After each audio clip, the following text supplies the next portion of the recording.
Спортты серік еткен құбыршылардың бірі атасулық желілік құбыршы Бақтығали Дәуренбеков. Алпыстың ауылына аяқ басқан ағамыз гір көтерумен қол күресі спортының шебері. Кәсіби атағы болмаса да талайды талантымен мойындатқан.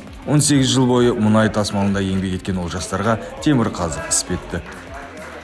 Біз Бақтығали ағамен жұмыс істегенді өзімізге мәртебе әрі мақтаныш санаймыз. Себебі ол кісі өте қарапайым және жастарды қолдап жүреді. Әсіресе спортпен айналысатын жігіттерге ақылын айтады. Ол кісі біздің бапкеріміз секілді, әрдайым қолдап жүреді. Ақсақалдыққа аяқ басқан ағамыз қол күрестіру спортына келгенде өте мықты. Және ол кісі көптеген жастарға үлгі болып жүр. Мұны біз табиғи талант деп есептейміз.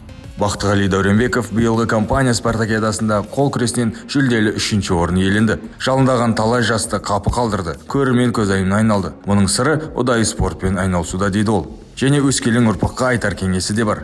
Мен өз басым спортқа бала күнімнен жақынмын, және спорттың қай түрі болмасын жаныма жақын.